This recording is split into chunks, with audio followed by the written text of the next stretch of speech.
Hello everyone, welcome back to our channel. నేను మీ సుకన్య. ఈరోజు మరొక ఇంట్రెస్టింగ్ వీడియోతో మీ ముందుకు వచ్చానండి.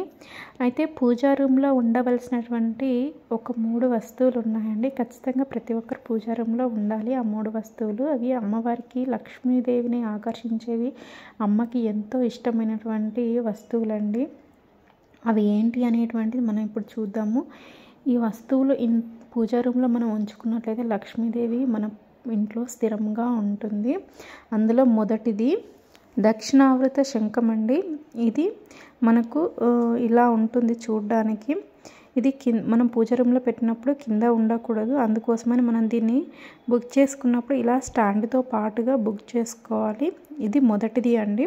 దక్షిణావృత శంఖము అనేటువంటిది ఇంట్లో పెట్టుకోవడం వల్ల ఆర్థిక సమస్యలు అనేటువంటివి తొలగిపోతాయి, ఆరోగ్యం అనేటువంటిది బాగుంటుంది. ఇది సముద్రం నుండి వచ్చింది కాబట్టి లక్ష్మీదేవికి చాలా ప్రీతికరమైనది. అమ్మ స్థిరంగా ఉంటుంది. దత్తాత్రేయ స్వామి గురు చరిత్రలో కూడా చెప్పాడు, మనం చరిత్ర పారాయణం చేసేటప్పుడు రైట్ సైడ్ శంఖంను, కుడివైపు శంఖంను, ఎడమవైపు గంట ఉంచుకొని పూజ చేయాలి అని. సో మనము పూజా రూమ్లో కూడా ఇలా రైట్ సైడ్ పెట్టుకోవాలి. నెక్స్ట్ రెండవది చూద్దాము. గోమతి చక్రాలండి. ఇవి కూడా మనకు సముద్రం నుండి వచ్చినవే, అమ్మకు చాలా ఇష్టమైనటువంటివి. ఇవి కూడా మన పూజా రూమ్లో ఉంచుకోవాలి. ఇవి కూడా ఉన్న చోట ఆర్థిక సమస్యలు అనేటువంటివి ఉండవు, చాలా బాగా కలిసి వస్తుంది.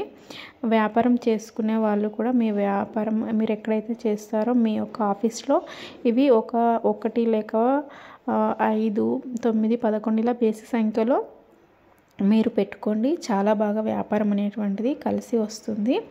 అలాగే మనము దీంతో పాటుగా మూడవది చూద్దాము. గవ్వలు. ఇవి అమ్మకు ప్రీతికరమైనవి. ఇవి కూడా మనకు సముద్రం నుండి లభిస్తాయి. వీటిని మనము పూజా రూమ్లో పెట్టుకోవాలి అండి. ఒక గుప్పెడో లేకపోతే బేసి సంఖ్యలో ఒక 11 వరకు మీరు పూజా రూమ్లో ఉంచుకోండి. నేను ఇంకా ఎక్కడ పెట్టాను అని మీరు అనుకుంటారు. ఇక్కడ కనిపించట్లేదు పూజా రూమ్లో, ఎక్కడున్నాయని అనుకుంటారు. నేను కొన్ని బీరువాలో ఉంచాను, కొన్ని ఏమో ధనలక్ష్మి కుంచంలో పెట్టాను అండి. ఇంకా మీరు వీలైతే వీటిని కుంకుమలో పెట్టుకుంటే చాలా మంచిది. ఒక కుంకుమ బరడి తీసుకొని అందులో కుంకుమ లోపల పెట్టుకున్నట్లయితే ఇంకా చాలా మంచిది. ఎవరికి ఇది మనము ఒక కుంకుమ బరడిలో ఒక గవ్వ లేకపోతే గోమతి చక్రం అనేటువంటిది ఉంచుకొని ప్రతిరోజు ధరించినట్లయితే సౌభాగ్యము అనేటువంటిది లభిస్తుంది అండి. ఇంకా దీన్ని మనము పూజా రూమ్లో ఉంచుకోవడం వల్ల ఆరోగ్యము బాగుంటుంది. ఏమైనా నెగిటివ్ ఎనర్జీ ఉన్నా పోతుంది.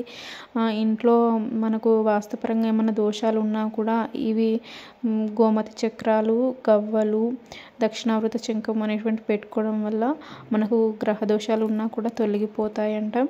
నెక్స్ట్ బీరువాలో పెట్టుకోవడం వల్ల మనము ధనము ఎక్కడైతే సేవ్ చేస్తామో అక్కడ ఈ యొక్క గవ్వలు కానీ గోమతి చక్రాలను కానీ మనం పెట్టుకున్నట్లయితే అక్కడ లక్ష్మీదేవి స్థిరంగా ఉంటుందంట. సో అందుకోసమని మనము ఒక బేసి సంఖ్యలో ఉన్నటువంటి గవ్వలను మనము బీరువాలో పెట్టుకోవాలి.